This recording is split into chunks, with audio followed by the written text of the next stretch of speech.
सच्चा नाम क्या है? सच्चा नाम हम किसी भी महात्मा की वाणी की खोज करें, यही पता चलेगा कि सभी महात्मा नाम या शब्द की महिमा करते हैं।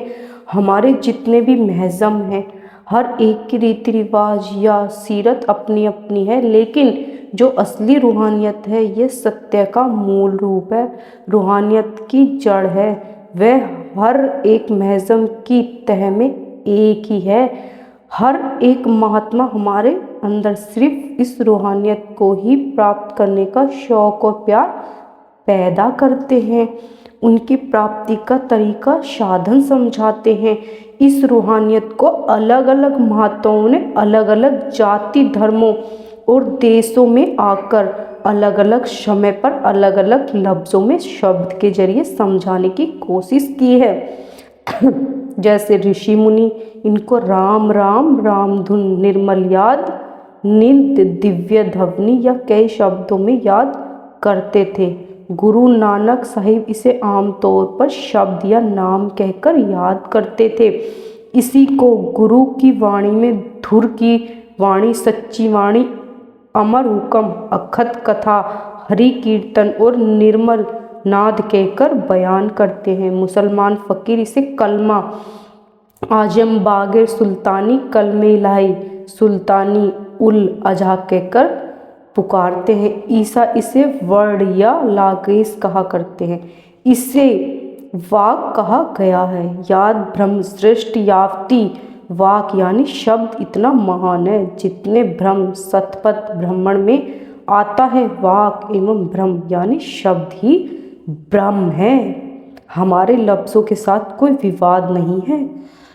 हमें तो उस रूहानियत की खोज करनी है जिसकी हर परमात्मा महिमा करता है और जिसको पाकर हमारा मन विध जाता है और वापस जाकर अपने ठिकाने पर पहुंच जाता है। जब तक हमें समझ न आए कि महात्मा शब्द या नाम, वाक या वाणी किसको कहते हैं, वह किस जगह किस प्रकार उसके साथ अपना ख्याल जोड़ना है और उसको उसकी हमें क्या ज़रूरत है, तब तक हम बेशक किसी भी महात्मा की वाणी, ग्रंथ, पोथी पढ़ सकते हैं, उसका फ़ायदा नहीं मिल सकता।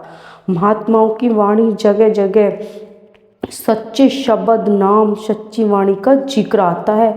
गुरु अमरदास जी भी आप जी को यही समझाते हैं। जब संत महात्मा सच्चे शब्द की महिमा करते हैं तो मन में यह विचार जरूर आता है कि शायद और भी कोई वाणी या शब्द, नाम ऐसा है जो सच्चा नहीं है। सच्चे शब्द का मतलब है उस वाणी, शब्द या नाम से जो कभी नाश नहीं होता, फना नहीं होता। संत महात्मा समझाते हैं कि शब्द या नाम दो प्रकार का है, एक वर्णात्मक शब्द, दूसरा धुनात्मक। वर्णात्मक शब्द हम उसे कहते हैं जो हमारे लिखने, पढ़ने, बोलने में आता है। हमने अपने प्यार में आकर उस परमात्मा को जितने नाम रखे हुए, अल्लाह, वाहेगुरु, राधा स्वामी, हरिओम, परमात्मा, परमेश्वर, ये सब हमारे वर्णात्मक शब्द हैं क्योंकि ये लिखने, पढ़ने और बोलने में आते हैं। हमारे कई मुल्क हैं, हर मुल्क में कई बोलियां हैं और हर एक बोली में हम कितने ही लफ्ज़ द्वारा उस परमात्मा को याद कर सकते हैं। आप जी को समझाते हैं, हज़ारों महात्मा दुनिया में आए और हज़ारों ही अभी आएंगे। उन्होंने अनेक लफ्ज़ों द्वारा परमात्मा को याद करना है और उनके लफ्ज़ों द्वारा अभी याद करेंगे। पिछले रखे गए हुए नाम हम भूलते जाते हैं और अपने प्यार में आकर कई और नाम रखे चले जा रहे हैं। हम हर एक नाम का इतिहास खोज कर सकते हैं और उसका समय निश्चित कर सकते हैं। स्वामी जी महाराज आप जी को यही समझाते हैं। सिर्फ 100 वर्ष हुए हैं उनको आए, उनके बाद हमने उस मालिक को राधा स्वामी कहना शुरू किया। लेकिन इस बात पर हम कभी विचार नहीं करते कि स्वामी जी महाराज से आने से पहले भी दुनिया में जीव यही थे और मालिक भी यही था और हम कई लफ्ज़ों में उस मालिक को याद करते थे। इसी प्रकार श्री गुरु नानक देव जी के आने के बाद हमने उस परमात्मा को वाहेगुरु कहकर पुकारना शुरू कर दिया। लेकिन आपको भी आए केवल 500 वर्ष हुए हैं। मोहम्मद साहिब के आने के बाद हमने उस मालिक को अल्लाह कहकर याद करने लगे। उनको भी आए हुए अधिक समय नहीं हुआ, सिर्फ 1400 साल हुए। इसी तरह श्री रामचंद्र जी के आने के बाद उस मालिक को हमने राम राम कहकर पुकारना शुरू कर दिया। श्री रामचंद्र जी को आए हुए ज़्यादा समय नहीं हुआ, मतलब यही कि हर एक नाम का इतिहास खोजा जा सकता है। वर्णनात्मक शब्द 4 प्रकार के हैं, परा, पश्यंती, माध्यम और बेखरी। पहला वह जो योगजन मन की सूक्ष्म वृत्ति के जरिए नाभि में हिलोर देकर उत्तम करते हैं। दूसरा मन के जरिए हृदय में बोला जाता है। तीसरा वह जो मन के जरिए कंठ में धीरे धीरे बोला जाता है। चौथा वह जो जबान से बोला जाता है, जैसे हम हर एक रोज एक दूसरे से बातचीत करते हैं। यह सभी वर्णनात्मक हैं और इनमें कोई भी सच्चा शब्द या नाम नहीं है। आप जी को स्वामी जी महाराज इसी वाणी में फरमाते हैं, जो हम लिखने पढ़ने बोलने में आता है, जिसकी मियाद मुकरार की जा सकती है, इतिहास बताया जा सकता है, उससे महात्मा वर्णनात्मक शब्द कहते हैं। जिस नाम की हर एक महात्मा ने महिमा करते हैं, जिस नाम की कमाई से हमें मुक्ति प्राप्त करनी है, मन को वश में करना है, आत्मा और मन की गांठ को खोलना है और अपने आप को पहचान कर मालिक को पहचानने के काबिल बनना है, वह धुनात्मक नाम है, सच्चा नाम है। महात्मा केवल उस सच्चे नाम की महिमा करते हैं। वह सच्चा नाम न लिखने में आता है, न पढ़ने में आता है, न बोलने में आता है। तो हजूर जी महाराज आप जी को समझाते हैं। सावंत सिंह जी महाराज अनट्रिंड ला यानी अखिलित कानून और अनस्पोन लैंग्वेज यानी अनबोली वाणी कहकर समझाया करते थे।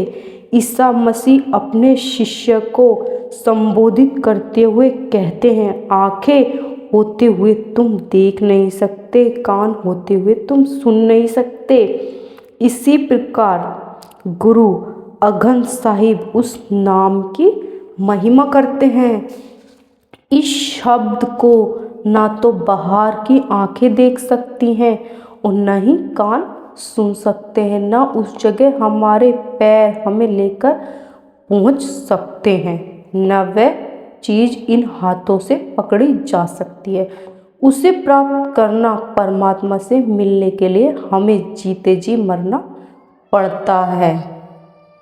ये जितने भी हमारे लफ्ज़ हैं, वर्णनात्मक नाम हैं, ये हमारे जरिए साधन या उपाय, और यह सच्चा नाम हमारा उद्देश्य और लक्ष्य है। इन लफ्ज़ों के प्यार में उलझकर हमें किसी कौम, मज़हब और मुल्क के झगड़े खड़े नहीं करनी, बल्कि इन लफ्ज़ों के ज़रिए उस सच्चे नाम की खोज करनी है। लेकिन हम दुनिया में क्या देखते हैं, कोई परमात्मा को वाहेगुरु कह के याद करता है, वह अपने आप को सिख समझना शुरू कर देता है। कोई अल्लाह कहकर पुकारता है, कोई मुसलमान बन जाता है, कोई राम कहता है, वह हिंदू कहलाना शुरू कर देता है, और हमारा एक दूसरे से मिलना जुलना भी मुश्किल हो जाता है। हम इस बारे में कभी नहीं सोचते, हमारे लफ्ज़ हमारा ध्यान या ख्याल को किस ओर ले जाते हैं। अगर आज हमारा ख्याल उस सच्चे शब्द से जुड़ जाता है तो दुनिया के सब झगड़े खत्म हो जाते हैं। पहले अर्ज किया जा चुका है कि आत्मा की ना कोई कौम है, ना कोई मज़हब है, ना कोई मुल्क है। ये झगड़े तब तक हैं जब तक हम सच्चे शब्द की समझ नहीं आती, नाम की रंगत हमारे ऊपर नहीं चढ़ती, और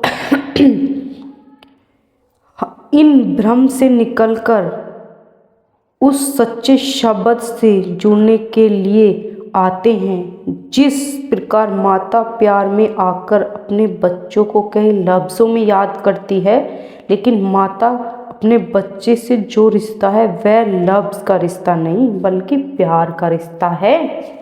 यह लफ्ज़ तो सिर्फ माता के प्यार को प्रकट करते हैं, वह प्यार असल में कोई और चीज़ है और यह लफ्ज़ कोई और चीज़ है। इसी प्रकार मालिक के भक्तों और प्यारों ने अनेक लफ्ज़ों के द्वारा उस परमात्मा को याद किया है।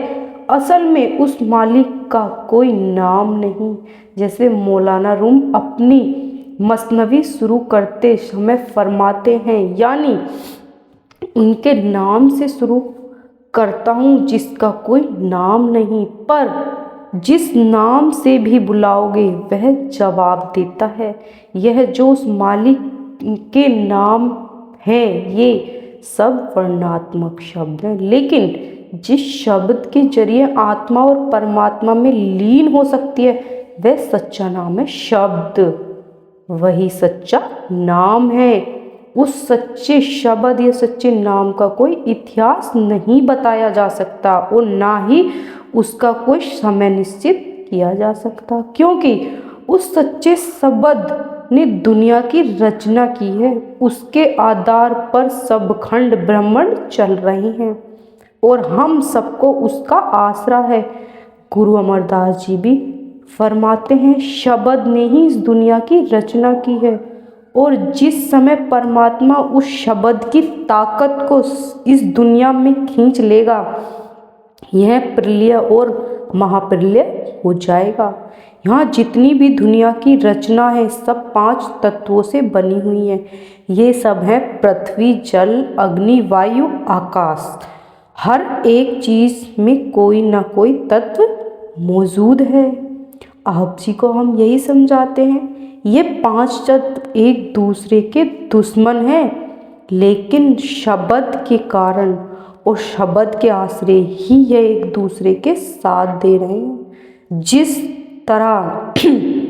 जिस समय परमात्मा उस शब्द की ताकत को दुनिया से निकाल लेता, पृथ्वी पानी में घुल जाता और पानी को अग्नि खुशक कर देती, अग्नि को हवा उड़ा ले जाती और हवा को आकाश खा जाता और इस सारी दुनिया में धुंधकार छा जाता। इसी तरह आप जी को हम समझाते हैं, हमारा यह शरीर 5 तत्वों का पुतला है। जब तक उस शब्द की किरण हमारे अंदर है हम दुनिया में किसी तरह दौड़ते फिरते हैं। जिस दिन उस शब्द की किरण या आत्मा को परमात्मा शरीर से निकाल लेता है, हमारा सारा शरीर यानी ये 5 तत्व बेकार हो जाते हैं। ये 5 तत्वों में ही जाकर मिल जाते हैं और हमारी हस्ती खत्म हो जाती है। आप जी को इसी तरह महात्मा समझाते हैं कि उस शब्द के ही आधार पर सारी दुनिया चल रही है। गुरु अर्जुन देव जी, सुखमानी साहिब जी भी यही फरमाते हैं। इसी प्रकार गुरु अमरदास जी भी यही फरमाते थे कि सब किछ होए, यानी जो कुछ भी हम दुनिया में देखते हैं सब नाम ने ही पैदा किया है। बाइबल में सेंट जॉन का कथन है, आदि में शब्द था और शब्द परमेश्वर के साथ था और शब्द ही परमेश्वर था। यह सब कुछ उसके द्वारा उत्पन्न हुआ और जो कुछ भी उत्पन्न हुआ उसमें से कोई भी वस्तु उसके बिना उत्पन्न नहीं हुई। ऋषि मुनि भी वेद शास्त्रों में यही उल्लेख करते हैं कि परमात्मा ने आकाशवाणी के द्वारा संसार की रचना की है। कुरान शरीफ में भी आया कि उस मालिक ने कलमे या कुन के जरिए दुनिया पैदा की है। चीन के दर्शन शास्त्रों में भी यही उल्लेख किया गया, ताओ ने दुनिया की रचना की है। गुरु नानक साहब जी भी यही समझाते हैं, यह संसार इस शब्द के द्वारा ही अस्तित्व में आया है और इसी से सारा नूर प्रकट हुआ है।